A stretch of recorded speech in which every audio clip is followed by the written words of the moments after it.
Hello, I'm Lorraine Hahn and welcome to Executive Golf. The course I'm playing at today lies west of Jakarta in the suburb of Tangerang.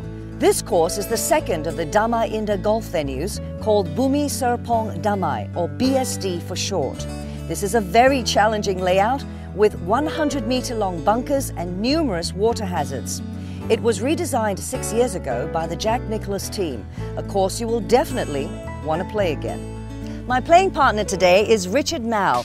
He's the general manager of Jakarta's newest upscale hotel, the JS Luwansa. The native of Hawaii has worked at nearly every major international hotel group in countries including Japan, Mexico, and the United States. He's been in Indonesia for 7 years now, opening this latest property in the Kuningan Business District in June 2013. So good to have you out on the golf course. You're stuck in the hotel the whole day. Yeah, my pleasure. It's great to be out here. You don't mind playing off the white tee, right? Not at all. Not at all. If you can't play bogey golf, you don't belong in the blue. I'm here to have fun anyway. And this is a really tough course, right? Yes, it is. It can be long, and there's undulation here, and the greens aren't friendly either. So, but it's a challenge. It's fun. Something to look forward to. Exactly. Okay, you ready to play? Ready. Good. Let's play. Okay.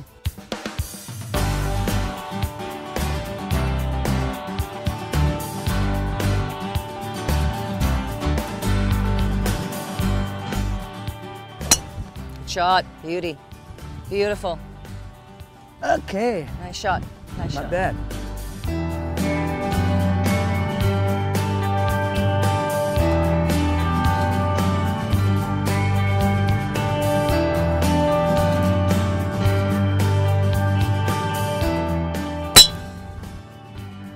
Good. Beauty.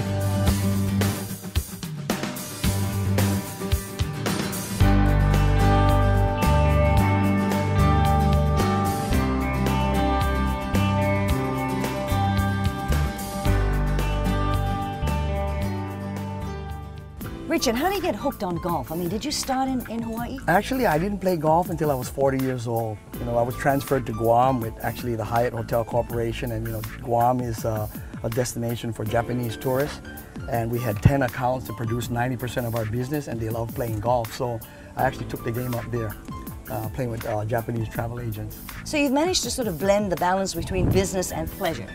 Exactly. I think I get the most joy out of golf because I get to get out of the building and the office and go walk amongst the beautiful trees and the greenery and breathe the fresh air and spend time with clients or friends.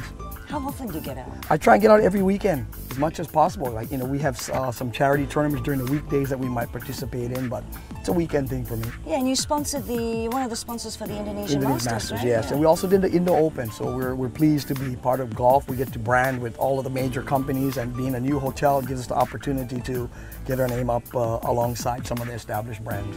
And what does golf mean for somebody like you? Golf is, you know, I never, you know, growing up in Hawaii, it was surfing and basketball and football, but then golf became a passion after I realized, you know, every time you get out on a course, you're going to face challenges, you're going to face success, and it's around every corner. So, yeah, I enjoy the challenge to come back and recover from something disastrous. And you take that lesson in the golf course onto, let's say, the Absolutely, absolutely. I mean, you know, we have challenges with staff or with guests every day, so it's a matter of finding the right way to get around it and finding the right way to deal with the daily challenges of the business world or your personal life. Interesting, like if you're in a bunker, right? Exactly. You know, the skeptics would say that golf is really a good walk in the park ruined. Yeah, it could be that, but you know what? You can actually see business partners or even people who you want to have relationships. You can actually see what they're really like because their real personality will come out on the golf course. Really? Without question, you'll see their real personality unfold. And that helps you kind of judge. Yeah, you know who you want to hang around with or who you want to establish a long-term relationship with in life because, you know, after all, it is quite short. Cool. How much emphasis do you place on the actual clubs that you use? I'm not a buff for, you know, pursuing technology thing. You know, you still got to hit the ball. I'm more of a weekend have fun kind of guy. I haven't even established my handicap. People ask me my handicap. I don't know what it is because I've never turned in a scorecard. So I just love having fun, and my score could swing from 75 to 85, but it doesn't really matter to me. Yeah, it's just purely enjoyment. Yeah, I'm out for enlightenment in nature. How about exercise? Exercise too. Yeah, you get that along the way. Okay, great. Let's continue. We have a second shot now. Here we go.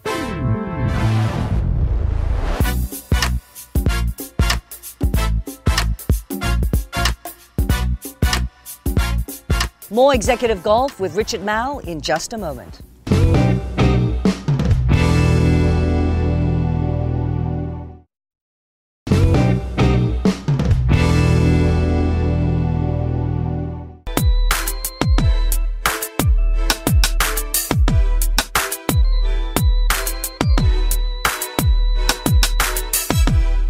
Hi, my name is Daniel Parkin from the Ledbetter Golf Academy here in Indonesia. Today what we've got is a really good tip for you to help you with your release. What we want to do is hold the golf club with our left hand for a right-handed golfer. Then we want to put our right hand under our forearm. From here we want to do our whole entire swing until we get to our finish. We want to make sure our elbow bends and we fully rotate our hips. This is going to really help you get into a much better release. This was our executive tip for today. I will see you next time.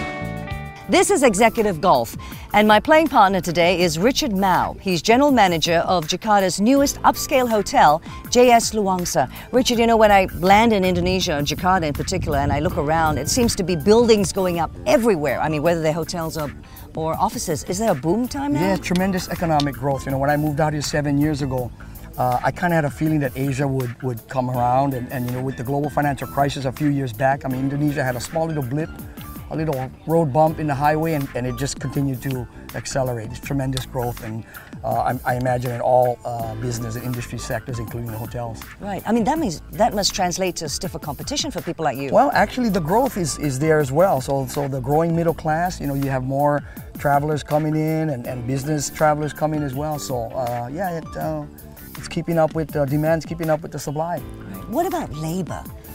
You know, there's over 300 million people in Indonesia, and I mean, you know, they're all flocking to the city. That's why you have, I believe, like 15 million people here, you know, so there's no shortage of labor for sure. But what about the quality of labor compared to, let's say, the mature markets like Hong Kong or... Yeah, like any developing country, you know, there's skill level that has to improve, but I can tell you this, the hospitality and the warmth of spirit of the Indonesian employees that I manage are just second to none, so I'm happy to take on the role of helping grow their skill level and expertise in areas of hospitality industry. So as GM, you would have training provided? Absolutely, ongoing training. Most of my staff, and I'm the only expat on my team, but I've hired key executives from, you know, all of the major brands, you know, from Ritz and Hyatt and what have you, so that, you know, while we're an upscale hotel, we try and deliver the highest in hospitality standards. Right. What do you think Indonesia does well in the hospitality industry, and on the flip side, what it needs more help on?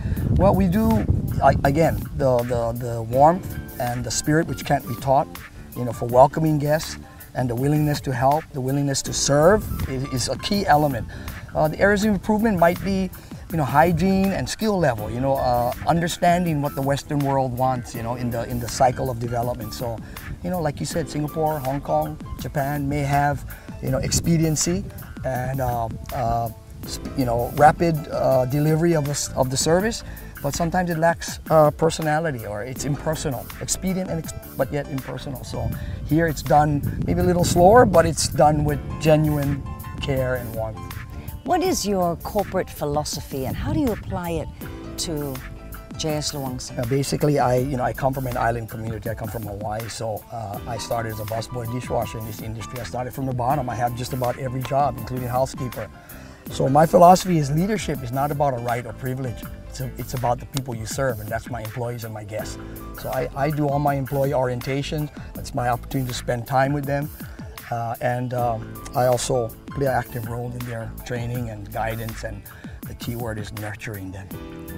The growing Indonesian middle class is a big force, right? Oh, tremendous, and there's no stopping it. It's going to grow. As discretionary income grows, there'll be more spending for consumable goods. So there's just tremendous opportunity for any product that you distribute. And if you can do anything consistently in Indonesia, you're going to be successful. Right. Consistency is the key word. Right. With a change of government in Indonesia, do you see that affecting your business at all? No, I just want to get on with the election and get some leader there, and let's see where we go, because I believe the future is so bright. You know, whatever leader that comes, you know, the opportunities are here, foreign investments coming in, and there's no stopping Indonesia's growth. Right. But there is a concern, obviously, about stability and security in this part of the world. Yeah, I think, you know, in the early days, stability was a question because maybe the government may have taken a little bit softer, tolerant stance on it. But now, since some recent activities, they're not tolerating it. They're seeking it out. So they're more aggressive and straightforward about their efforts to deal with the things that could jeopardize the stability and growth. Right. And how do room rates compare? Actually, it's quite affordable. Room rates in Jakarta are still affordable. I mean, you know, like some of the top 5-star hotels, you know, you couldn't stay for it in Hong Kong or Singapore. And, you know, I don't know too many other places in the world that breakfast is included. And, you know, so Indonesia, they include breakfast, so it's a tremendous value, you know. So, yeah, the room rates are quite affordable here compared to any other Asian city. Good. Okay. Major Asian city. Good. Well, let's try and hit a few more balls in this challenging course. We're on a par 3. We've got about 150 meters downhill. Yeah, downhill. What club are you using? I'm going to hit a 7-iron, I think. Oh, okay. Let's go. Let's go. All right.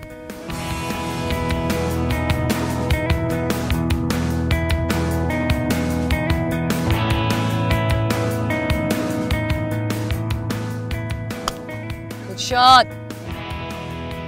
Nice on.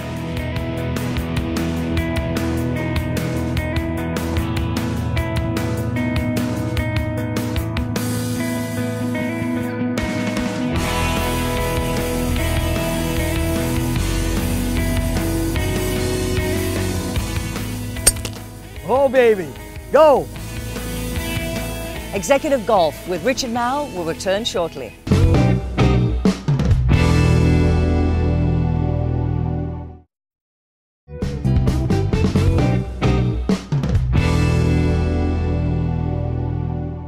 Life is about change and challenges, and golf is exactly the same. It's a life experience. Every time I come on the golf course, it's a new revelation. And here I am on the 10th tee, and it'll be a new revelation whatever happens here. So just expect the unexpected.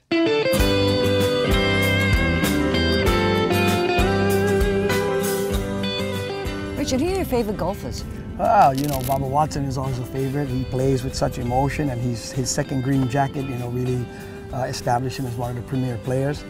Of course, Rory McIlroy is a good player. He's an up-and-coming one. I like Sergio Garcia, but I actually like the older golfers because of my age.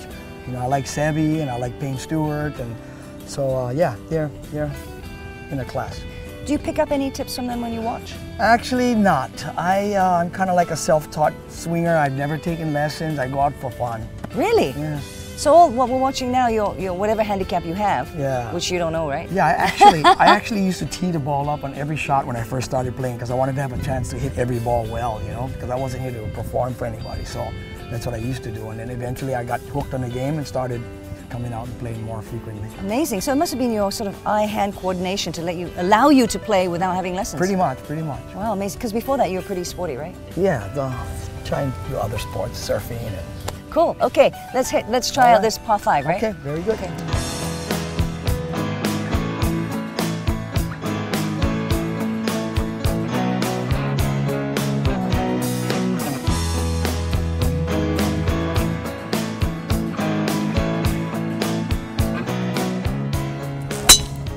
Okay, that plays.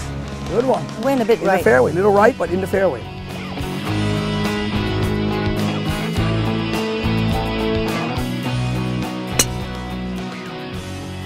Shot. Richard, what do you take, let's say, from the golf course and into your personal life?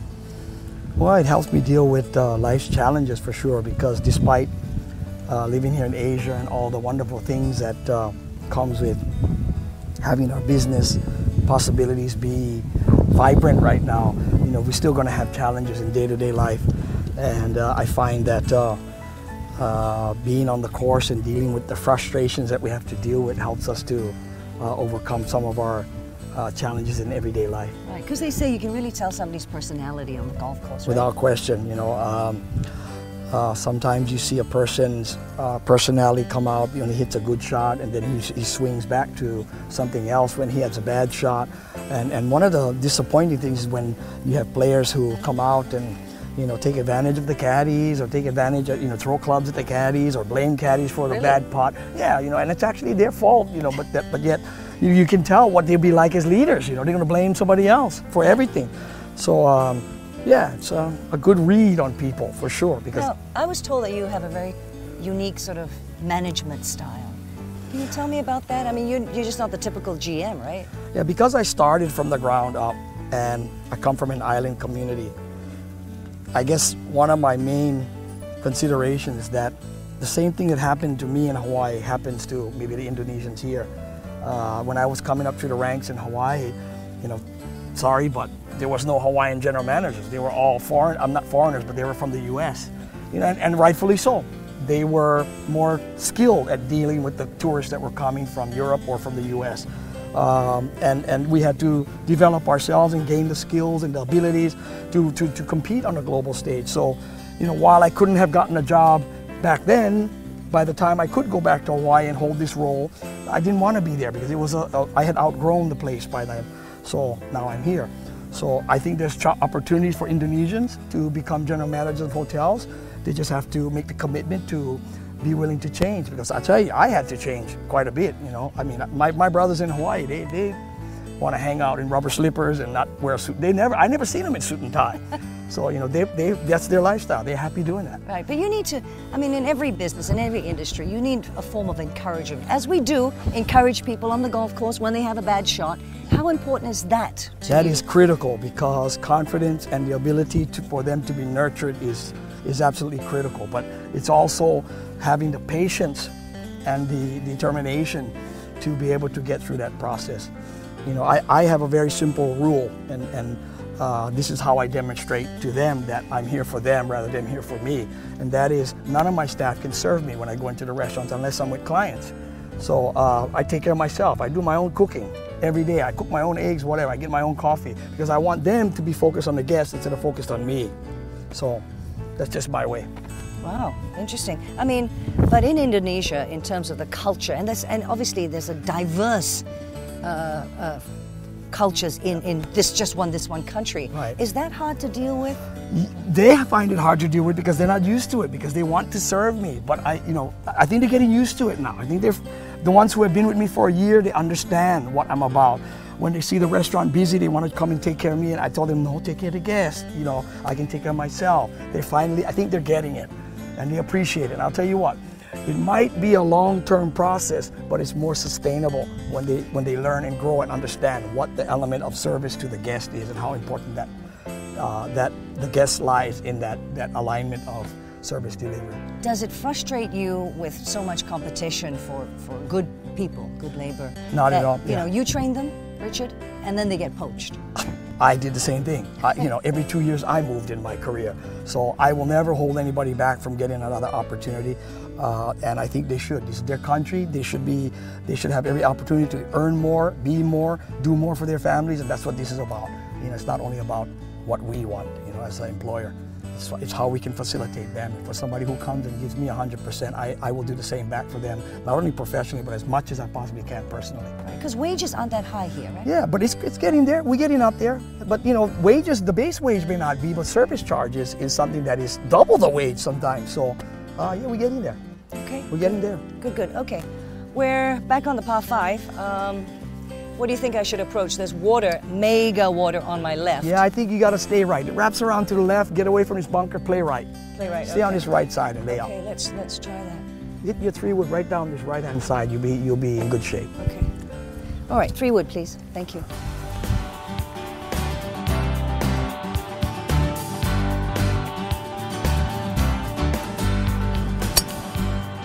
Good. Good shot. Down the middle. Thank you.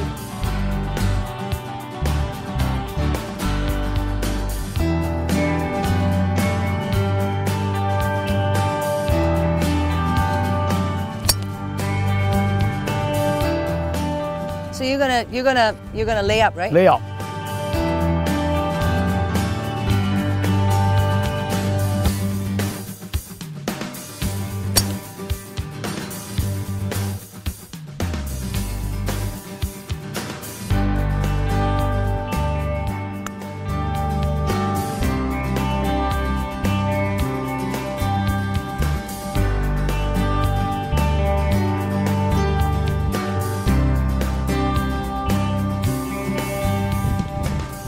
Oh, big break. Big break.